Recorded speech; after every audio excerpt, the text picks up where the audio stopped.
Hey folks, Steve here for the special unboxing video for you today. We're going to be looking at The Last 100 Yards Volume 4, The Russian Front. This is designed by Mike Denson, published by GMT.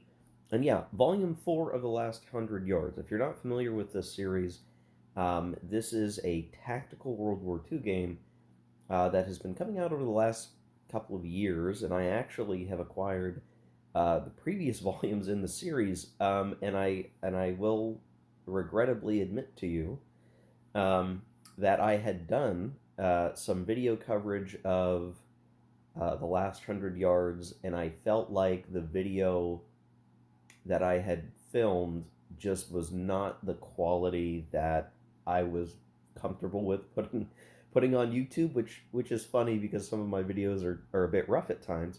That one was really rough, and I just didn't feel like it was gonna be a good video experience for people. So I ended up deleting it, and it was cutting room floor stuff. But I can tell you that the system is very interesting. It handles the tactical momentum of combat a bit differently than other systems. That makes it a bit different.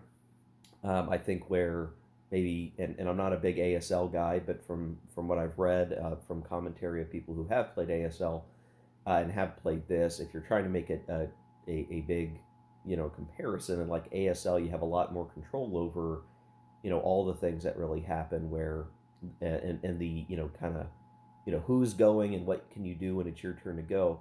This game has a really interesting dynamic of action reaction that makes it feel almost chaotic in the way that the soldiers would have experienced it. I think that's part of the design intent of the series is to provide a tactical game that feels more like the people experienced it, where it ultimately comes down to line of sight. Do you see someone that allows you to react to that? If you don't, then there can be that moment to seize the initiative and begin moving or changing your position.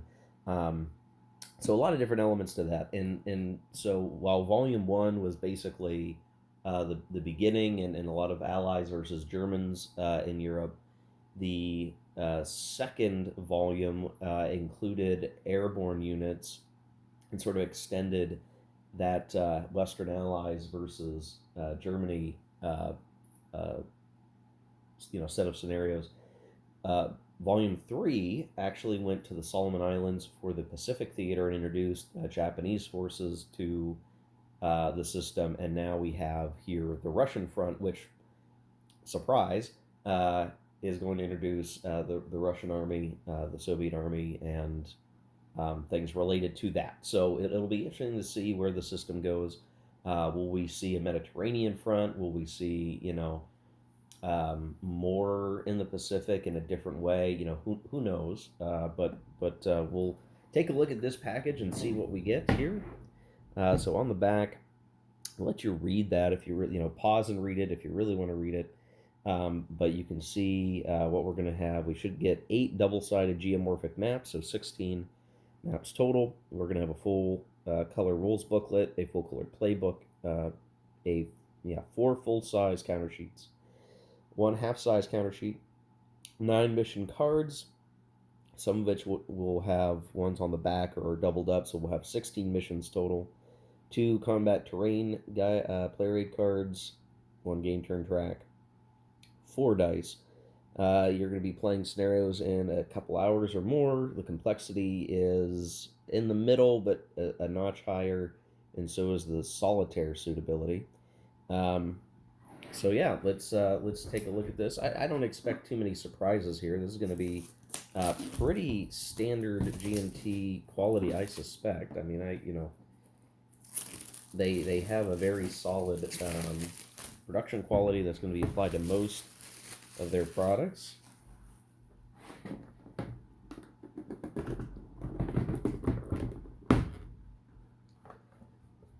Box good, durable, what you would expect from a GMT game these days, and they do give plenty of baggies, and these seem like bigger baggies than we usually get, and they're a bit odd shaped, so that's interesting. I don't know Maybe some of their other recent games have had begs in this dimension, but that's a bit different than usual. That's interesting.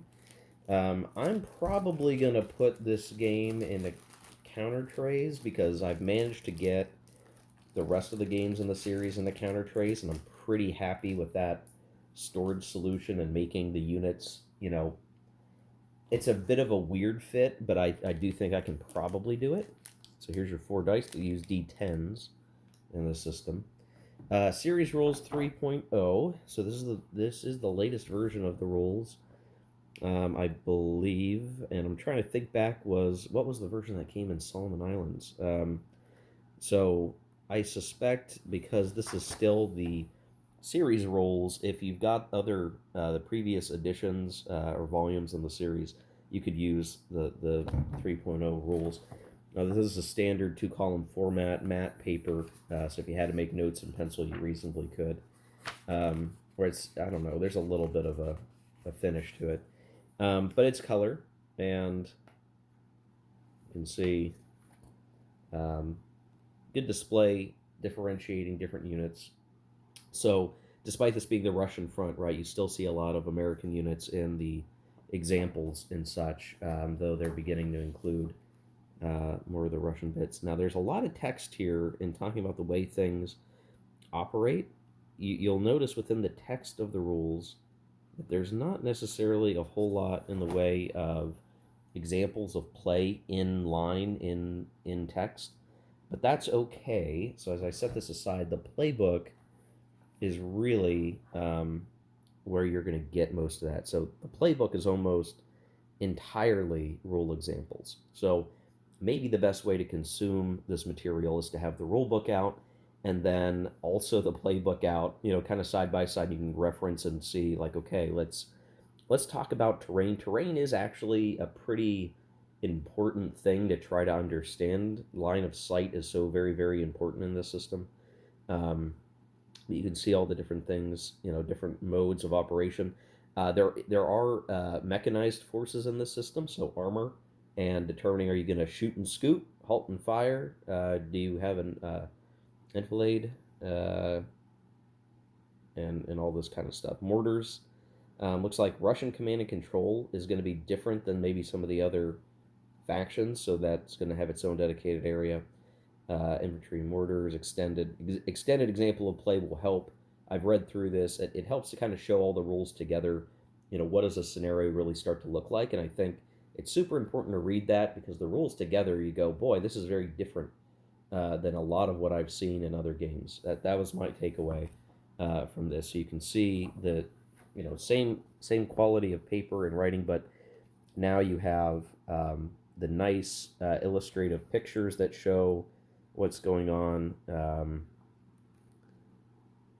Generally, I've enjoyed reading through these examples of play before. I will probably need to reread them and kind of relearn some things before I would do stuff on camera. I think that was part of my challenge when I was attempting to do material on camera. I was still so fresh to the system that it was just really choppy in terms of me stopping to review a rule that I needed to get right in my brain. This is the sort of the off mission, off map administrative board. So you have a time tracker, the casualty track, various other boxes and sequence of play items to kind of keep things going. This isn't a terribly big sheet, but you definitely set it off to the side, and then whatever map configuration you're using is the main part of the board, quote unquote, the board. There are tables here, combat tables, so mortar fire, small arms fire. There is a distinction, and it's color coded, where units will have a green rating for their small arms fire, maybe a yellow rating for anti-tank heavy weapons, red rating for mortar, and all these kind of operate a bit differently. You can see there's different die roll modifiers. There's different things that can affect what happens when you actually go and do these die rolls. And just to show this and just to describe it very quickly, what will tend to happen is, and here's your terrain charts. Oh, interesting. It looks like I can't remember if some of this is in the previous version where they're calling out red as blocking terrain features, so that's kind of good to help with clarity. I'm not sure if that was in the previous ones. I'll have to go look. Um, but you can see they've just got a lot of different things that help with calculation of, like this one, blind hex table. That is used to determine your line of sight based on elevation. There's like there's a little equation that you can apply, but if you don't want to use the equation and you just want a table to look it up, here's your table that applies the results of that equation, the matrix of results. So useful there. Recovery tables, different things on the back. Assault resolution, having to do with vehicles, doing various things. There's a lot of different things that, let's say mechanical actions that the game covers, which is nice. One of the significant things before we start looking at the missions is to say that, like, what makes the system so very interesting is that you'll tend to do like a move, a fire, you'll execute several results before you know what actually happens. Or I should say, you take a variety of actions before you see the results.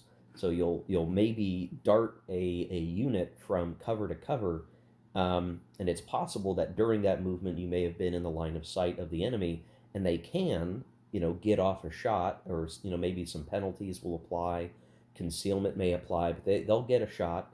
They may fire the shot, and then that one, definitively reveals the location of the firer, which may then allow other units to fire at them.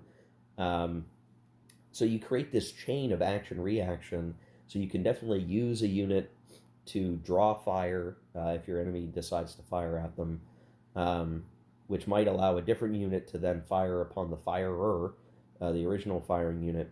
And all this firing happens, and you start placing tokens on units that have been fired at, and only at the end of a segment of time do you go back and look and say, okay, well, this unit got fired at multiple times under these constraints. It has this many markers on them. You're then going to kind of resolve those markers and determine, like, how badly did that unit get hit. So in like the chaos of battle occurs, and then you actually see the results a bit later, rather than seeing the result of a fire roll, or like someone shooting at you immediately, and then you make more decisions based off what happened in that very discrete fire action against a unit. Everyone kind of moves a bit based on what just happened and what could happen, and then you see the aftermath of it. So it's a very different way of operating here. Okay, anyway, let's look at some of these missions. This is Green Devil's Last Stand, Hurtgen Forest, and okay, that's a 44 scenario. So we will have Russian 1st Guards Infantry Company, several other guys. This looks like a nice basic scenario to bust out. These mission cards, are indicating what map you're going to use, and then what units are going to be involved, and kind of the setup there. And some of these can get much more complex and bigger, so you can see, like, this is now starting to use multiple maps, more tank-oriented combat. Tigers on the Prowl, that'd be a fun one. This one's even longer. Attention, Russians. Yeah. There'll usually be some mission special rules here, as you can see. But like many tactical games, this is presenting you a very general situation for you to play and resolve. And I think now that you can see Mission 48, if you were to get every volume in the series, right, we're now hitting up to 50 missions, each one being a few hours long. You're certainly going to get a decent amount of gaming out of the package by itself. You can see some of these missions get bigger and bigger and bigger, using much bigger component panels of the maps as you go.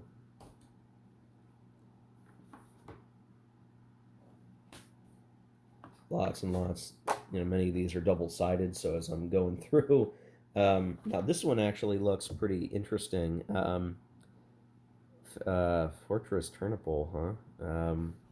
So that's a lot of urban terrain. Just to focus in on that, that's kind of interesting. I'm interested to see how that plays, because normally you have a lot more open space. That's a very condensed scenario.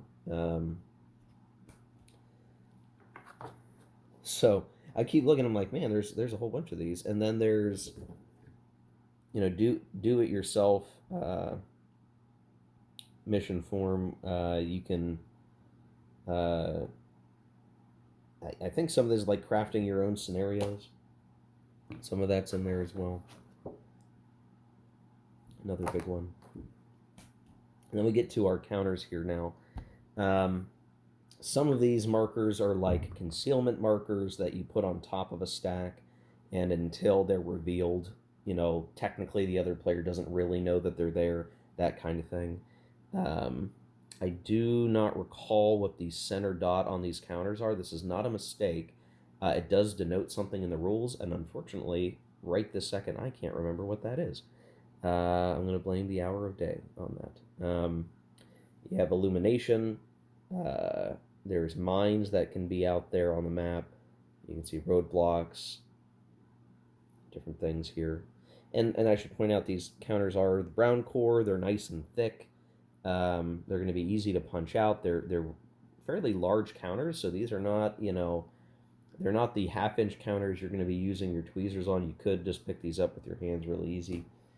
And we start to get into the Russians here, so you can see there's different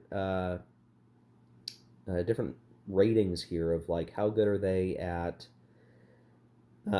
small arms fire, maybe not very good. How good are they at anti-tank, maybe not very good. Small arms maybe much better. You kind of see all the different potential kit involved. This sheet is mostly infantry or some form of infantry. They do tend to have reduced sides, some of the units anyway. Here we start to see the armor pool here. So you can see, I'm going to maybe zoom in a little bit more. You can see like they list out the model of what's being represented there. So if you want tank battles, without diving deep into a game like Panzer or something, there's a lot of options here as well. Looks like these are replacement counters for some of the other games in the series, so I will have to look at that and incorporate into my other games. So all goodness there. These are the markers I was mentioning. So if you're receiving small arms fire, you start to accrue these. Mortar fire and then anti-tank fire. And you start to build up these counters from all the different attack resolutions that are occurring until it's time to adjudicate the results. And then you add up, here's all my greens. I've got some 2s. I've got some -4s. Maybe the total is -2. That will reflect on the die roll modifiers to determine is your set of guys suppressed? Did they actually lose some guys? How badly did they lose guys? Are they disrupted? That sort of thing. So you need a whole bunch of these so that you have a whole counter sheet worth of them. And then you have a few of these others, the status markers, smoke markers, nothing too crazy, administrative counters. So this is all, relatively straightforward stuff, but goodness. And then you see some of these maps. And so one of the things you got to be really careful of once you're playing the game is, you can see there's hex dots in the middle of the hexes, but the blocking terrain, intervening terrain will begin to matter. And just understanding like where can your guys see from any particular vantage point, right? So if this is all blocking terrain here because you're back here, enemy units could be moving behind the town line here without a stopping interruption to do fire and counter fire. those sort of things start to take effect. You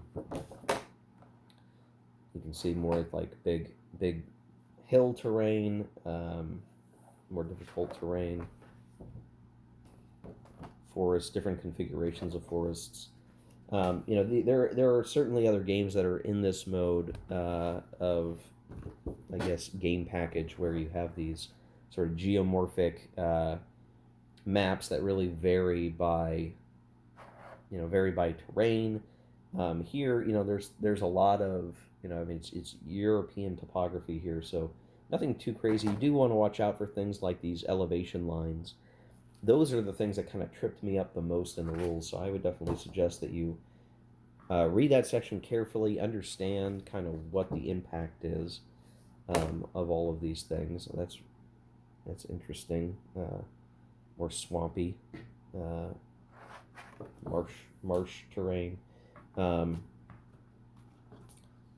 and so on and so forth. I'm not going to look through each and every one of these maps, but it does look like we have quite a number of additional maps to use. And again, this is, like many games that use this sort of geomorphic map style. If the more you own in a particular system, the more geomorphs you have, the more options you have for coming up with your own missions or stringing together some kind of like super scenario that is like the length of your table. I don't know how many people have done something quite like that. But yeah, very cool, very, very pleasing. So this adds another good bit to the overall system of Last 100 Yards. Definitely want to be able to get some coverage of this system on the channel in earnest. I think I have to do some additional prep to really do that and make sure that I don't end up with a bad video for you. That's what I wanted to avoid previously. But yeah, there you go, folks. That's Volume 4, The Russian Front of the Last 100 Yards. Let me get this box lid on. Now, I don't know what all is yet to come. They've also published some mission packs that add additional maps and missions to pre-existing sets. I believe this one is considered a standalone entry. Oh, no, I'm sorry. Okay, so this is really important. It says this is not a complete game. Ownership of the Last 100 Yards are required to play included missions, and that's because if you didn't notice, there were no Germans on the cover sheets. So if there's any criticism, and I'm careful of criticism, understanding that this is Volume 4, you might interpret it as something that you need previous volumes for.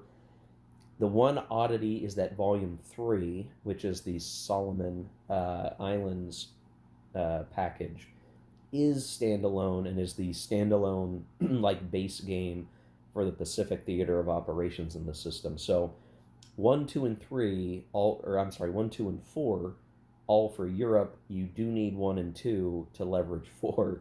3 is off on its own. Maybe there's a different numbering system that could have been used to kind of help that idea. I don't know. But for somebody who's picked each one up and is interested in acquiring more and seeing what else they can do with the system, and cover different parts of the conflict, it's all good to me. So we'll see. I guess to quickly cover as we wrap up this video, why would you play this versus something else? Because I think there are a lot of tactical games out there. Again, ASL becomes its own gargantuan undertaking to play, and you kind of enter a whole different universe when you start talking about playing ASL. So that could be intimidating to somebody who just wants to play a tactical game that is fun and they can get to the table and play quickly and enjoy it without carrying a big cart of counter boxes for ASL or the things that I've seen people do. And then Combat Commander's probably another one that is very expansive, has already hit a lot of expanded fronts and army sets of different units to use. This game doesn't use cards, and it doesn't use the random events of the cards and that whole thing, especially where Combat Commander, I don't even think uses dice because it uses the die rolls that are on the cards. If that ever rubbed you the wrong way, and I think generally it's fine, but if you don't want to be messing with that and you just want, units and hexes, moving, fighting, doing the thing, I think this is a nice system for that. I think you do got to get over the lip of understanding the line of sight rules. Those are very critical. But assuming you do that, which you still have to deal with line of sight in any other of these tactical games, you can get a pretty interesting experience. So give it a look, check it out. We'll hopefully see this series continue, and we'll continue doing more videos on this stuff into the future. So thanks for watching. Take care. Keep on gaming.